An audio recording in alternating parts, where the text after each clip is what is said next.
American പ്രസിഡന്റായി Trump വിജയത്തിലെത്തിയതോടെ തിരിച്ചടി കിട്ടിയിരിക്കുന്നത് ചൈനയ്ക്കും കാനഡയ്ക്കുമാണ്. അത് ജനുവരി 20 പ്രാവർത്തികത്തിലാകുമെന്ന് വേണം കരുതാൻ. കാരണം ജനുവരി 20 ട്രംപ് ചുമതലയേൽക്കുന്നതോടെ അന്ന് തന്നെ നിർണായക ഉത്തരവുകൾ ഇറക്കുമെന്ന് അദ്ദേഹം പ്രഖ്യാപിച്ചിട്ടുമുണ്ട്.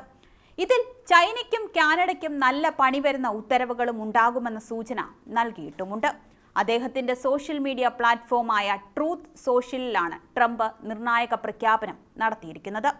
ട്രംപ് അമേരിക്കൻ പ്രസിഡന്റായിരുന്ന 2020 കാലത്ത് ചൈനയുമായി നിരന്തരം വാണിജ്യ തർക്കങ്ങളായിരുന്നു. ജോ ബൈഡൻ അധികാരത്തിലെത്തിയതോടെയാണ് ഇതിന് താൽക്കാലിക ആശ്വാസമുണ്ടായത്. എന്നാൽ ട്രംപ് വീണ്ടും പ്രസിഡന്റാകുന്നതോടെ തർക്കങ്ങൾ തലപൊക്കുകയാണെന്ന് വേണം കരുതാൻ.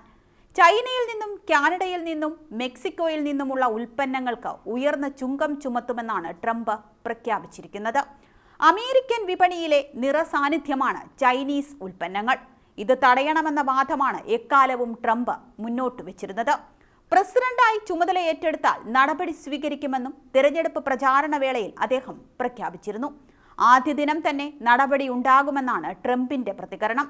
അതേസമയം ചൈന എങ്ങനെ ഇതിനെ നേരിടും എന്നതാണ് നിർണായകമാകുന്നത്. അമേരിക്കയുടെ എക്കാലത്തും വാണിജ്യ എതിരാളിയാണ് ചൈന. അതേസമയം കാനഡയുമായി അമേരിക്കൻ ഭരണകൂടം നല്ല ബന്ധം നിലനിർത്തുകയും ചെയ്യുന്നുണ്ട്.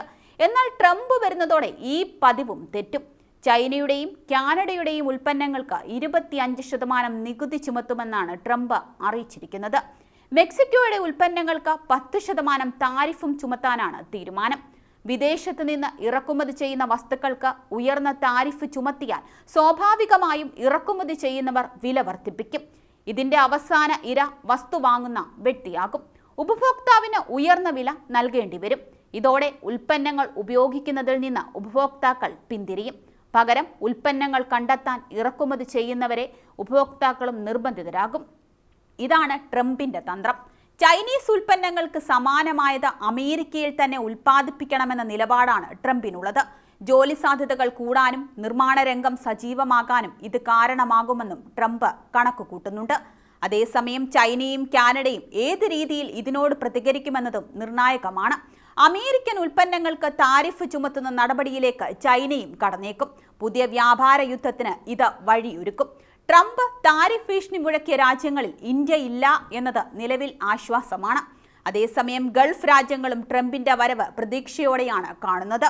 പശ്ചിമേഷ്യയിലെ യുദ്ധം അവസാനിപ്പിക്കാൻ അദ്ദേഹം ഇടപെട്ടേക്കുമെന്ന് GCC നേതാക്കൾ പ്രതീക്ഷിക്കുന്നുണ്ട്. മാത്രമല്ല 2016 അധികാരത്തിലെത്തിയ വേളയിൽ ട്രംപ് ആദ്യം സന്ദർശിച്ച വിദേശ രാജ്യം സൗദി അറേബ്യ ആയിരുന്നു. അമേരിക്കൻ പ്രസിഡന്റുമാരുടെ പതിവ് രീതിക്ക് വിപരീതമായിരുന്നു ഇത്. GCC രാജ്യങ്ങളുമായി വ്യാപാര ബന്ധം കൂടുതൽ ദൃഢമാക്കാനും ട്രംപ് മുൻകൈയെടുത്തിരുന്നു. സമാനമായ നടപടി ഇത്തവണയും സൗദിയും പ്രതീക്ഷിക്കുന്നുണ്ട്.